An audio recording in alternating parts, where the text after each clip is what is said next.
welcome back to Eat Well with Lisha. And if you're new here, I'm Lisha, nutrition coach and your go-to girl for all things wellness, mindset, and feeling good from the inside out. Okay, today we are talking about macros. You've probably heard people say, I'm tracking my macros. But what does that even mean? And should you care? Yes, you absolutely should. If you're trying to lose fat, gain muscle, or just eat better, knowing your macros is a game changer.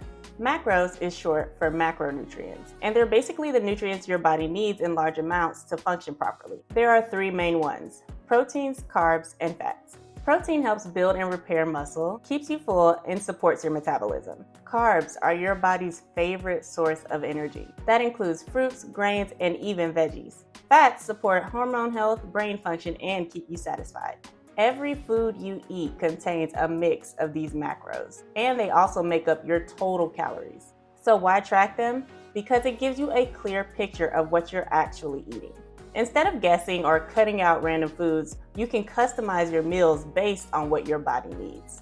Want to lose weight? You might need higher protein and a calorie deficit. Trying to build muscle? You'll want more carbs and protein to support that. It's flexible, it's realistic, and it helps you build awareness without being super restrictive. Okay, so let's break down how to actually do this. Step 1, find your macro goals. You can use a free online calculator like macrosinc.net or work with a nutrition coach like me to get numbers that match your goals, lifestyle, and body type. Step 2, use a food tracking app. I personally like MyFitnessPal, but Chronometer is a great one too. You'll log everything that you eat, and the app will break down how much carbs, protein, and fats you're getting.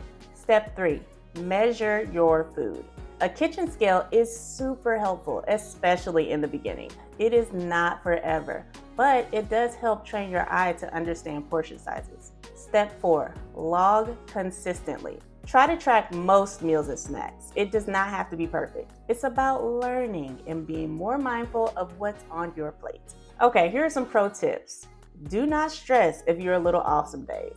Progress over perfection. Try pre-logging your meals the night before to make your day a little smoother. And keep your meals simple while you're learning. It does not have to be complicated to be effective. If you're ready to give tracking your macros a try, I've got a free macro cheat sheet on my website that I'll link down below. And if you want a little help calculating your numbers or building meals that actually work for your goals, DM me over on Instagram. You do not have to figure this out alone. I got you.